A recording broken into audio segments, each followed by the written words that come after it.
modern companies become like very meek, they're afraid of themselves. Like, it's wartime. Public markets were created such that average Americans could have a say in the companies and could actually pick companies and invest their dollars in capitalism. And most companies do this thing where they use the word retail investor as though it's a swear word. We're deeply proud, genuinely deeply proud that Opendoor is one of the most broadly held companies. Not many companies really get a chance at a second or kind of third birth like this. This mission matters so much. What's kept people who have been here for a while is recognizing how broken the existing process is and the fact that we believe that our solution is not just important to our customers, but to America, like generally. If you were a door, what kind of door would you be? I'll be open, Molly, come on.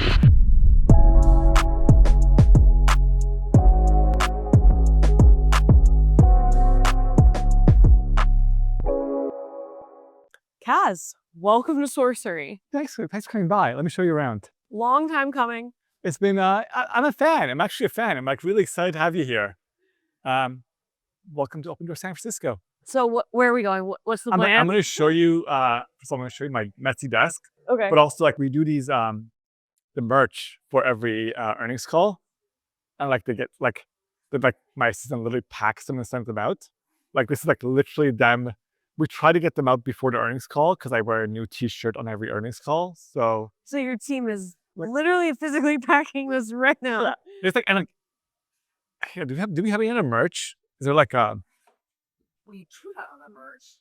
But there's some over there. that's my desk. You can actually see it's my desk because This is like, your desk? Yeah, it's like In the middle of the open office. yeah, no, it's like the actual desk you can see it because like there's always random books on it.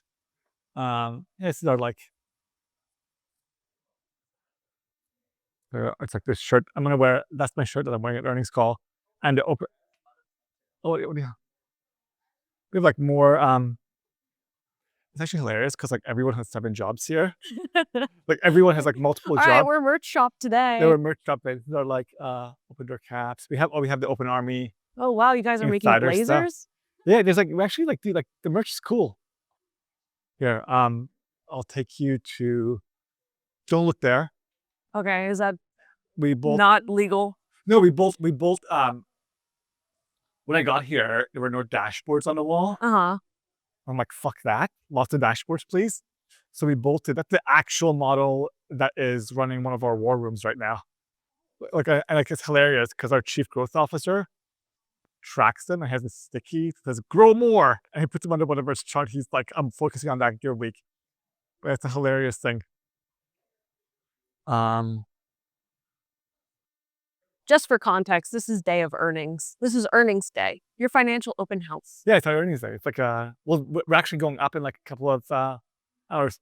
That's our head of engineering with his dog. Wow, very intense. Our lawyers were all. I think these guys were in a room last night. I think literally these 3 people have not left the office in a week. I'm not kidding. I don't think I'm actually being like relatively serious. Like, when did the deal get done? 2 a.m. Yeah, and like I think they've been up. I'm not kidding, for like 3 or 4 days. You guys look good. And then here I'll show you. This is my conference room. They're not going to hang out that long. My sword. Oh, you actually have a sword? No, I'm not kidding. Like, look, I wasn't kidding.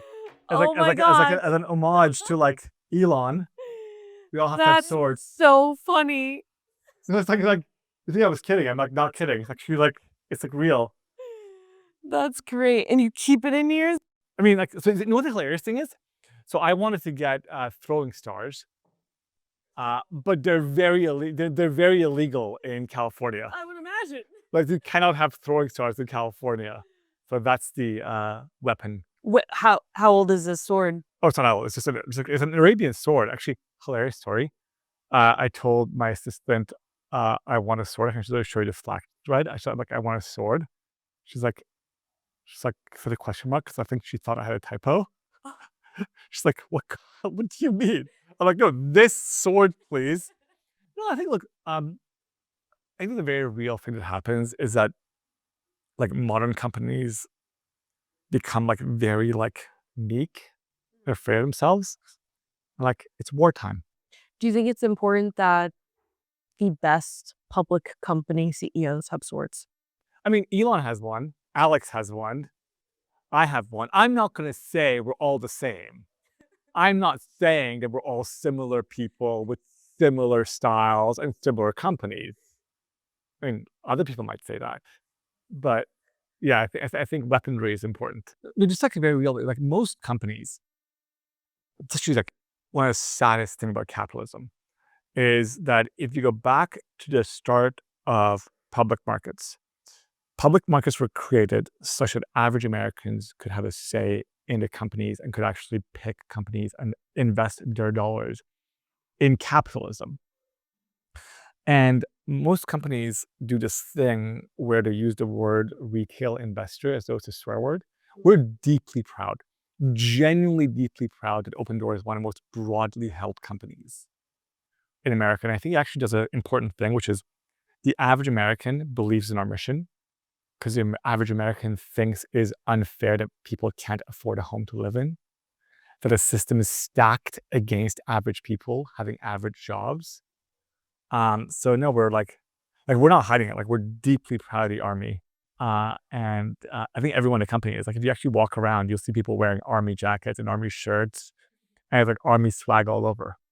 I love how Keith once tweeted it out spelt incorrectly because it's the workout class that he goes. Yeah. It is. I think the motto is it'll be army till 82. It'll be double A army till 82. Sorcery is brought to you by Brex, the financial stack trusted by more than 30,000 companies, including 1 in 3 venture-backed startups in the US. Nearly 40% of startups fail because they run out of cash. Brex is literally built to help founders avoid that. Unlike traditional banks that let your money sit idle, chipping away at it with fees, Brex is designed to help you spend smarter and move faster. Their all-in-one solution combines checking, treasury, and FDIC protection into one powerful account. You can send and receive money globally at lightning speeds, get 20 times the standard FDIC coverage through their partner banks, and even high yield from day one. With same-day and even same-hour liquidity, access your funds anytime.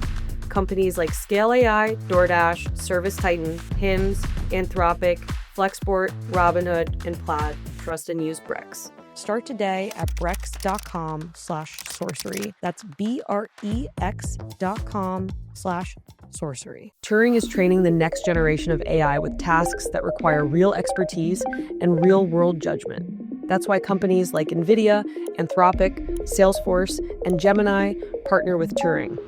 Turing builds realistic reinforcement learning environments and data systems based on real operational traces, the kind of infrastructure frontier labs need to train superintelligence. Visit turing.com/SOURCERY.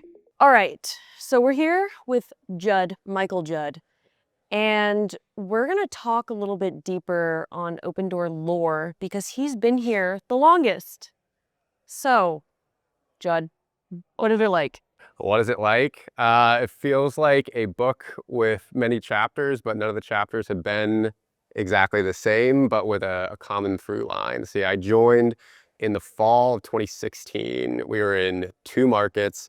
I'm one of the very few people here who actually remembers the days when Keith was in the office every single day. Oh my God. So yeah, there's just a small handful of us there. But no, I started my career in New York in finance and really didn't have any plans to like leave that world. But I always kind of had in my head, like, you know, if there's something that really speaks to you that feels like worth kind of like making a leap on, sometimes trust that instinct. And yeah, it's fall 2016, this little Series B company, Opendoor, was revolutionizing the way that like homes are bought and sold in America.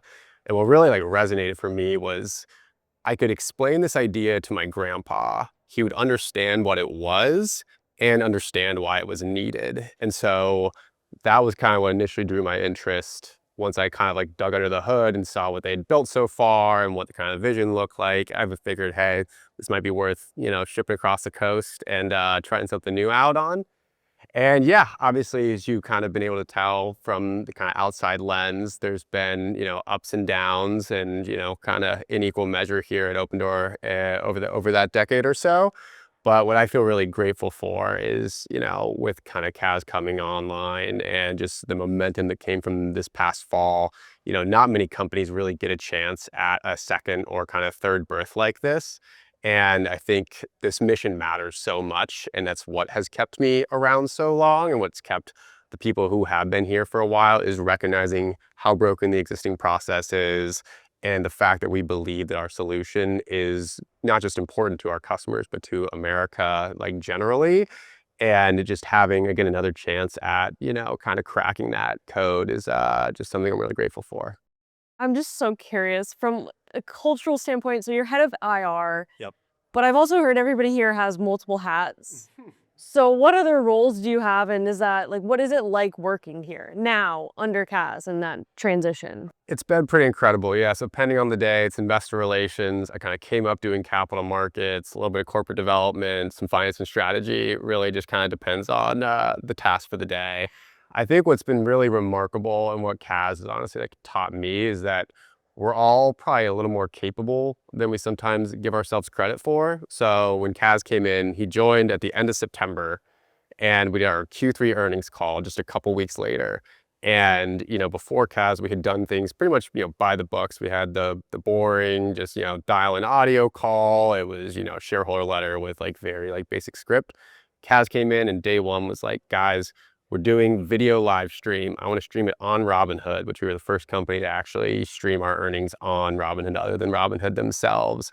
We're getting rid of the shareholder letter. We are going to do Say Q&A. And it was like one of those, like, I would have thought that we could do one of those every quarter, and like that was like the most that we could do. But Kaz set a high target and said, hey, Judd, I know that, this sounds like a lot, but I know you guys can do it. And sure enough, we got to production. It wasn't without some long nights and some stress along the way, but we were able to get that done.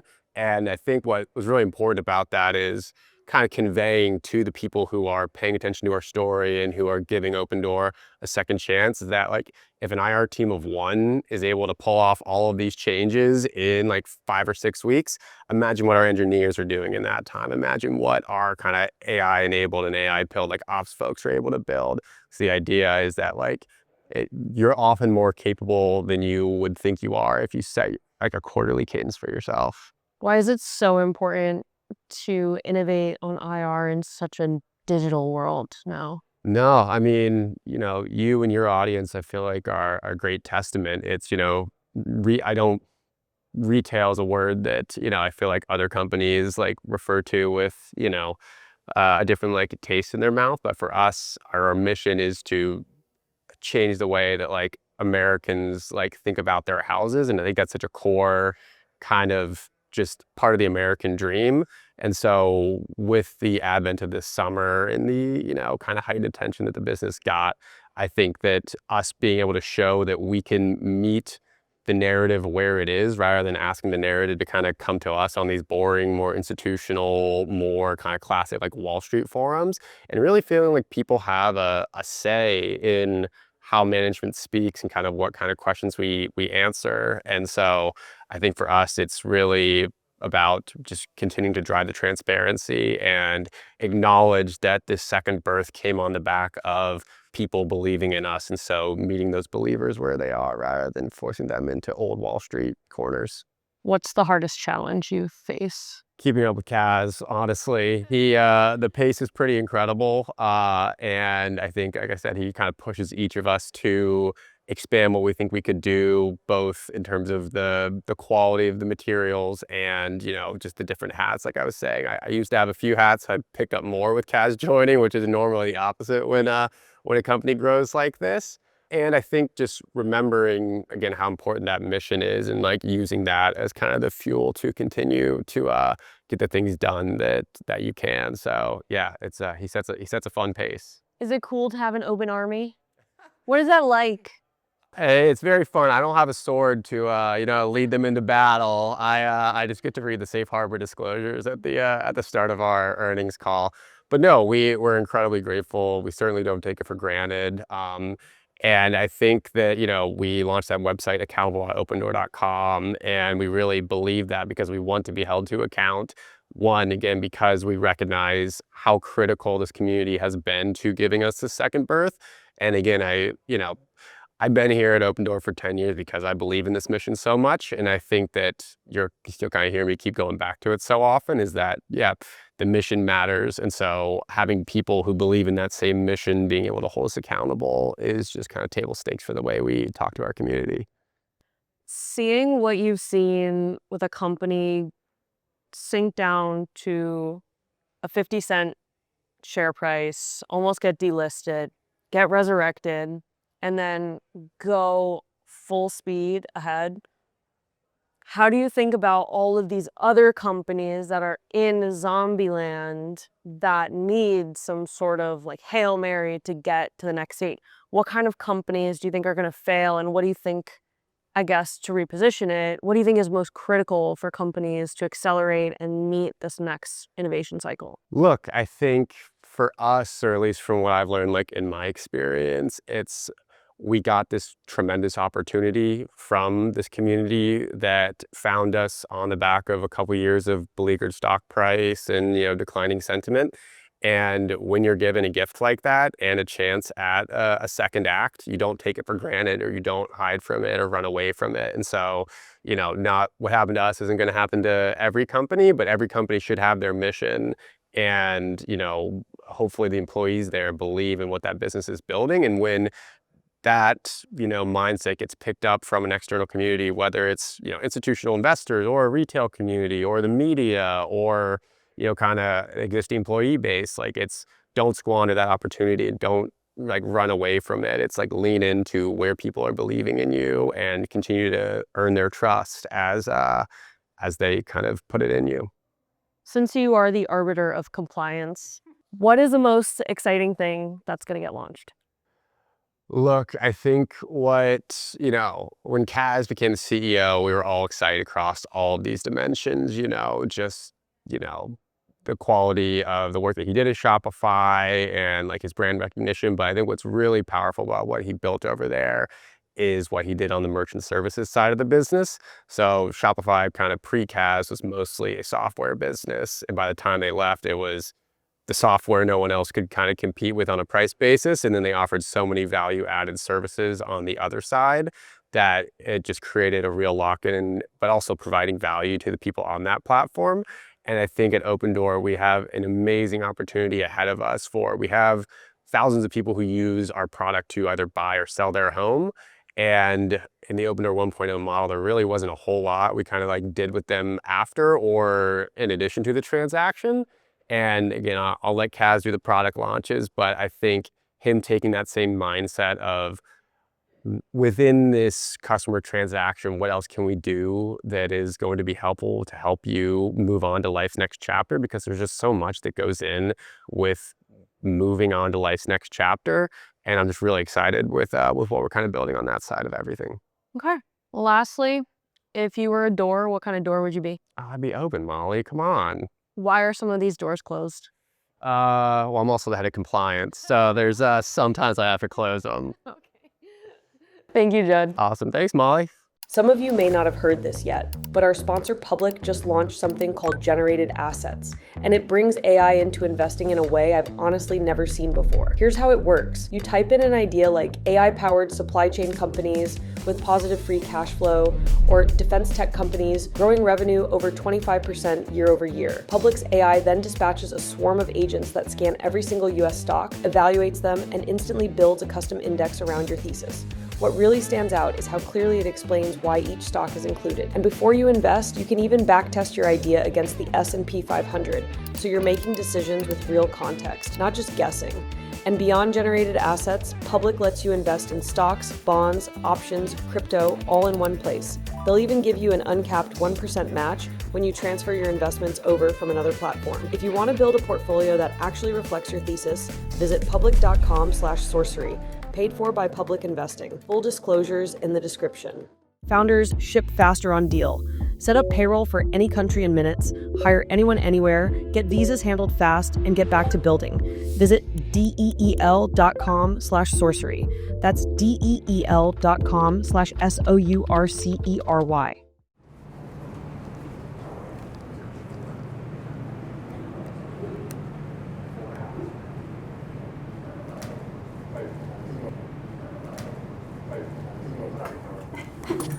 have very limited windows in which we can like spend resources to make shit better.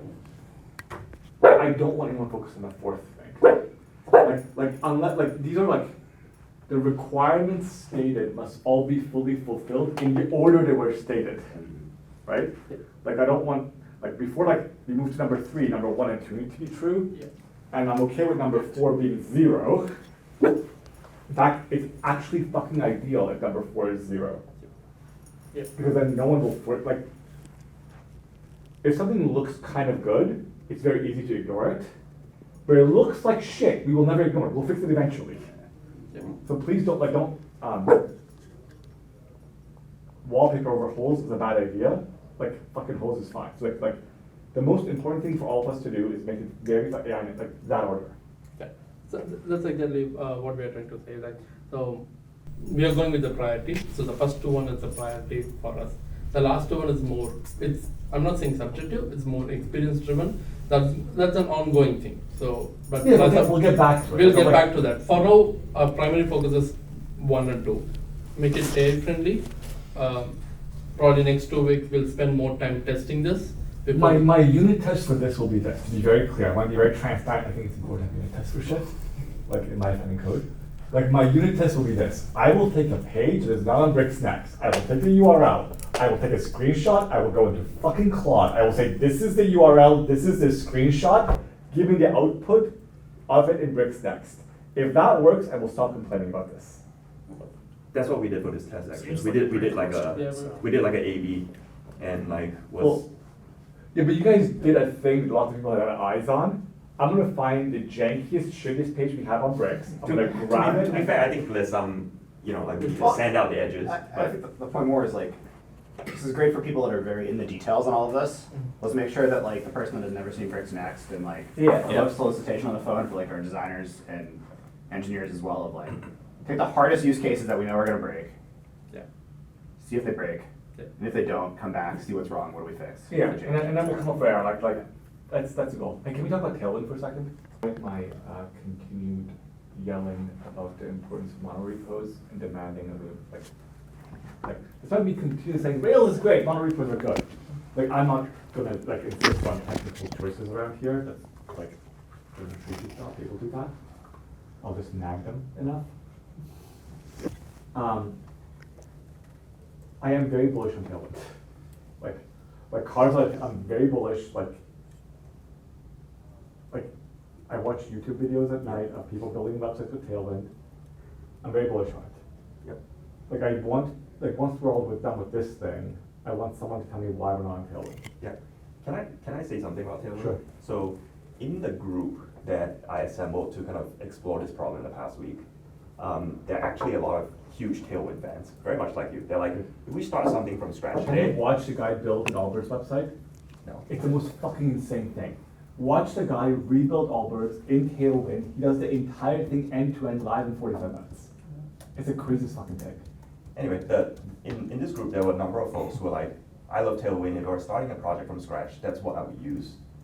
But then everyone was in unanimous agreement that we have something that works today. And you know, hopefully in the demo we showed you that we're actually very close. And it's like, we shouldn't be throwing that away. Like it's like, yes, we like Tailwind, but we would still pick this approach of investing. I mean, I want you to put yourself in the following position. Imagine that we're hiring a 22-year-old grad, actually even better, a 20-year-old dropout out of CMU.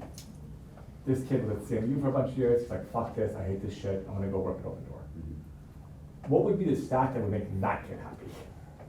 If the answer is, guys, Tailwind would be just marginally better, but not that meaningfully better, I don't care. Like, we should not move stacks first, like, moving stacks. Yeah. What we should do is just like maximize upfront pain. Does that make sense? I do like the thing you did just broke my brain. Like that's. Well, these things also permeate marketing, LCM, right? A bunch of landing pages. So that should be a consideration too, right? How do you mark self-serve? Like we don't want Morgan having to talk to an engineer to build a Right. landing page. Morgan needs to build his own landing page.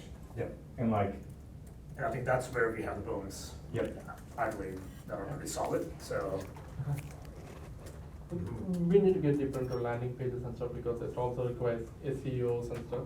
So this is right now.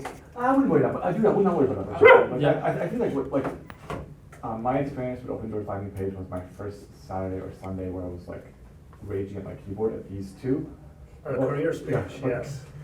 I was in a parking lot updating HTML. Yeah. I'm like, why can't I change this fucking page?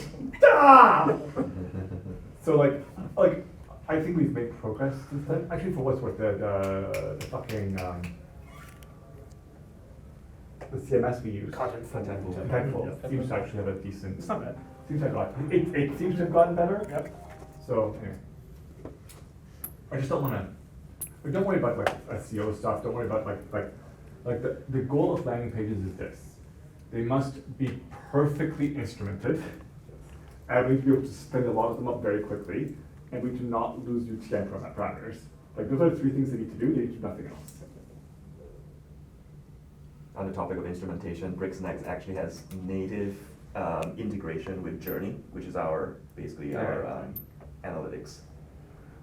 Why is our instrumentation coverage so piss poor then?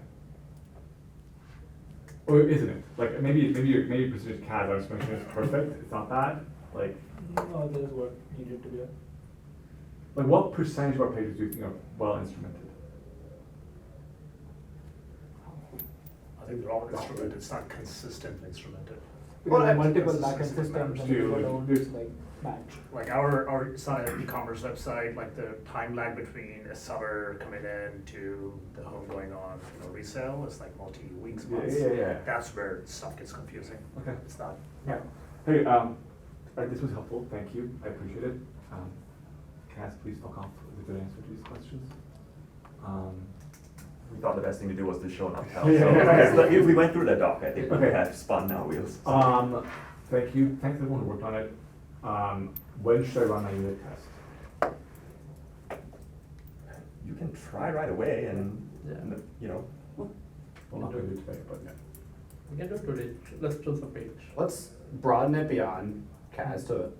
Well, a bunch of people that are not the people that we just worked on this should go do it. Yeah. Including like I went Carolina, like the entire Poland team to really like get some reps here as well and make sure that we're. Batista, do we use BricsNext for buyer facing stuff too, or just seller facing? We do. And for native. No, No. native, no. not native. And buyer we use BricsNext. What do we use for native? We don't use anything. I'm not. Well, we got one app, but that's like, essentially, so it's it's just the purely styling in native. the app. So BricsNext allows us to have kind of write once, run everywhere across web and React Native, but not like it does. We're not gonna have a React Native fight again. Dom will fly here from Poland and beat me with my own fist if we have a React Native fight again. Like, Dom is ready to get a fucking plane. He'll have a bad reaction. Yeah. So React Native is very good for Dom's reaction. Okay. And for what it's worth, like if we're not going down the React Native path, then the Tailwind path is actually kind of feasible because consolidating on BricsNext, we're on one design system. Dom, we found a friend. Someone has found yet another reason why I can't have React Native in my company. The bones that is on is an open source library called Tamagui, which is this whole web and React Native bridge. We can move away from it to something else once we're on board. I mean, I think we just call it decision made right now that. Yeah, it's fine. BricsNext is not supporting native. It's fine. It's fine. Like, this is fine. Let's just move to the next slide. Okay, cool. Anything else? Do we have anything else to cover today? How do we get Just one access to this? clarification, I guess, just to make sure that we are all on the same page. I think we are. BricsNext is definitely great, I guess, based on what we saw for customer-facing stuff. We wouldn't use that for internal tooling. No, dude. For internal stuff, just let's not do that. Let's not fight ourselves now. Like it's just totally not fucking worth it. Like I forget. I had this conversation with I think it was Paulina I had this conversation with. Like, so many of our internal facing stuff are better designed than like our external facing stuff on top of bad APIs and bad databases. Like that's not like this just like we pay people like the internal facing stuff can be just like whatever blank, like whatever thing you want to grab. Let's work at the API layer. And then the secret thing I need to work on. Not so secret anymore. Not so secret anymore? No. Has It should Dom, remain secret. has Dom flown here to beat you up too over this? Oh, he's already beaten me up. Right, okay. Just as an example from mortgages, because obviously we weren't familiar with Tamagui or Bricks Next.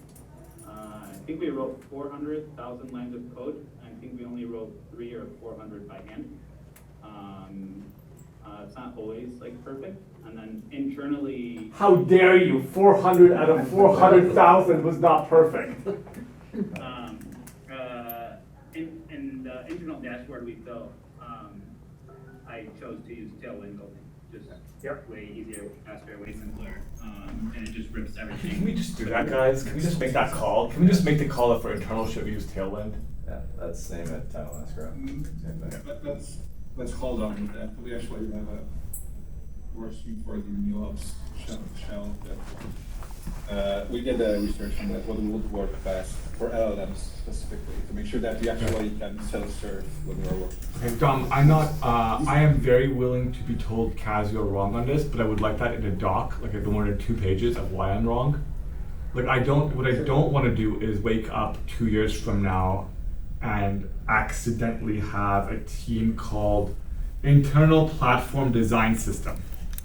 You wouldn't have that, like, I would die on that hill to not have that. Okay. We had that team here. I know. Teaching people strong. I know. Okay, cool. Hey, anything else? No? Hey, Chris. Well done. I think it's the fastest mortgage launch in the history of. When I got here, you were in that room, I was told it would take us 2 years to launch a mortgage product. I did not say that, but yes. But you didn't say it. You didn't say it, but like it was said in that room. Agreed. It took us 10 weeks. What was the first line of code?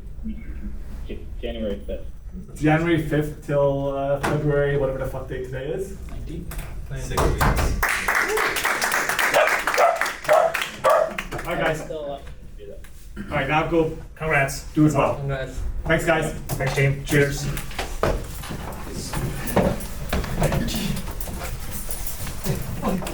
I think we have our one-on-one now. some buffer time. Okay, well, I'm going to go next door to run the whole now. Thanks, guys. Thanks. Yeah, we're gonna. Good work. We're going to do those. Okay. You're going to finish setting up the cameras for the one-on-one time. Yeah, it's going to be in the living room. Okay.